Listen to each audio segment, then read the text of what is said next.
Amados amigos, irmãos na fé, hoje nos reunimos para prestar esse serviço a Deus, o santo sacrifício, aquilo que nossos irmãos do passado, do Antigo Testamento, já faziam, constantemente ofereciam um sacrifício em favor dos seus, e hoje nós oferecemos este sacrifício em favor daqueles que já se foram, pedindo a Deus o perdão de seus pecados, que eles possam ser levados ao reino dos céus, ao reino onde todos nós estamos caminhando.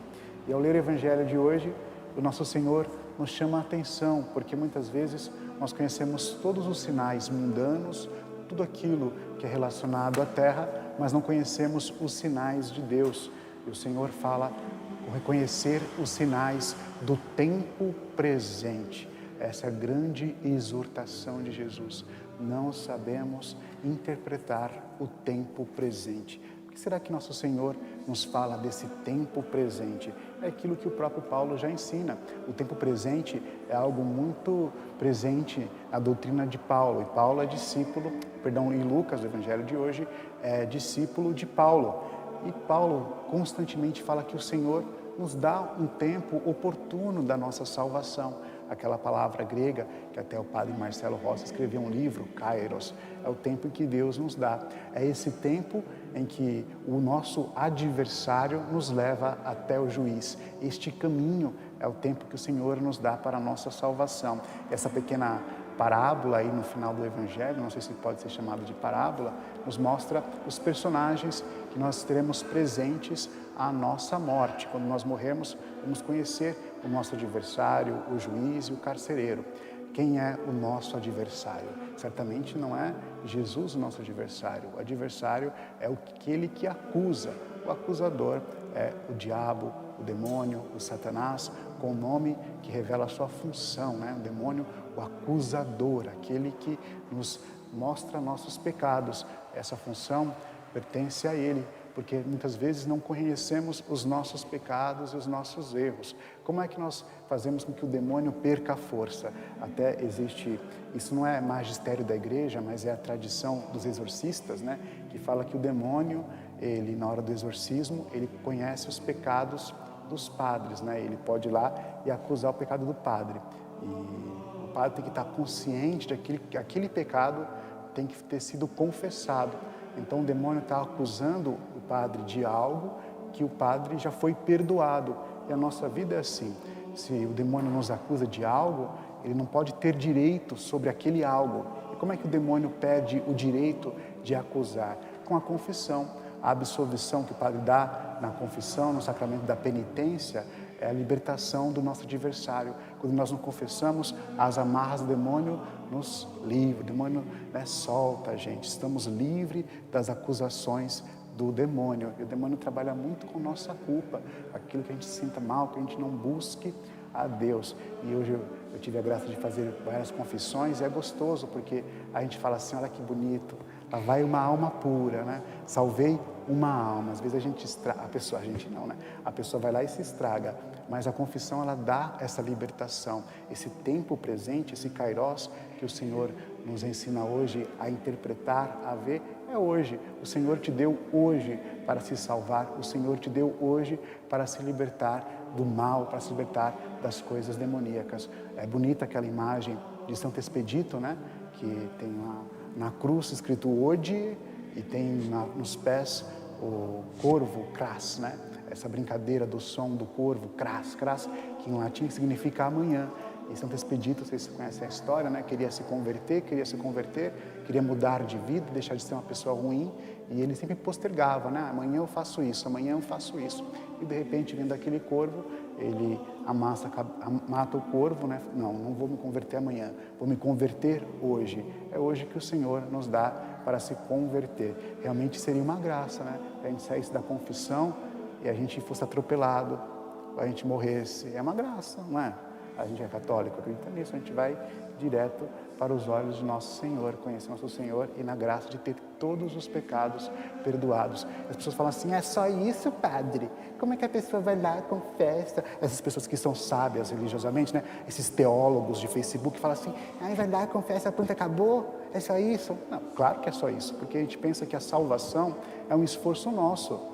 A salvação é de Deus. E o fato de você estar no confessionário, você dobrar os seus joelhos, reconhecer que é pecador e que precisa daquele perdão, é aí que Deus entra, é aí que a misericórdia de Deus pode entrar na rachadura do seu coração, entrar ali e transformar a sua vida. Os sábios, né, aqueles que entendem de Deus mais do que os padres, mais do que 2000 anos de igreja, mais do que, né, aquelas pessoas que estão ali se debruçado, e teologia católica, ela é bonita porque ela é diferente da prosperidade. A teologia católica, já dizia Tomás de Aquino, é uma teologia que se faz de joelho, que se faz na intenção de salvar as pessoas, não de tirar dinheiro das pessoas, né? A gente vê que aquele simbolismo do confessionário ali está um sacrário da misericórdia. Como nós amamos o sacrário, no tabernáculo, onde está Jesus, ali está a nossa misericórdia. E mesmo que a gente não tenha se arrependido totalmente dos nossos pecados, que a gente fala de contrição imperfeita, aquela brechinha da vontade de mudar de vida, é Deus que age ali.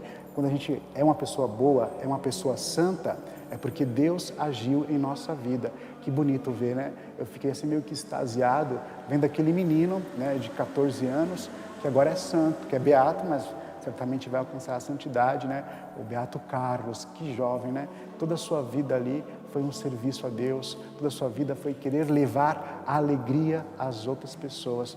Contemplando, é claro que aquela tem um corpo dele lá, né? Ali, claro que foi maquiado, né? O corpo dele não é totalmente intacto, como alguns santos, né? Fizeram algum tratamento ali, colocaram cera no seu rosto, mas aquele jovem conseguiu a santidade. Eu fico pensando, né? Aquele menino já é santo, e eu que sou padre, tenho 34 anos, até amanhã, né?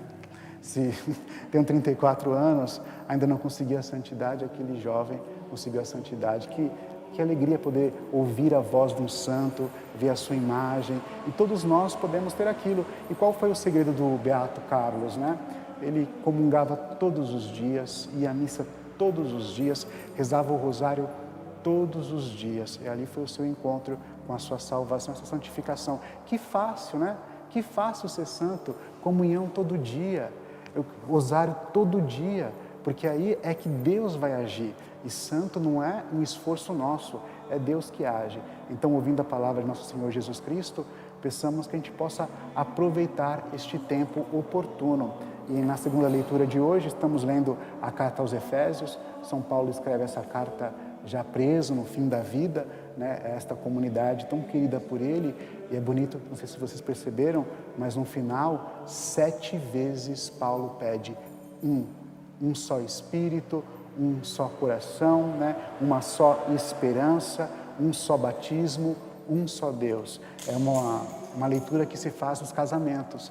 No casamento, né, a liturgia propõe essa leitura, lembrando os noivos que eles são uma só carne, né? E quando a gente lê isso, São Paulo pedindo seja um só batismo, um só coração, nós lembramos da divisão que há no corpo de Cristo. Quantas pessoas, né, dividiram o corpo de Cristo por seu próprio orgulho.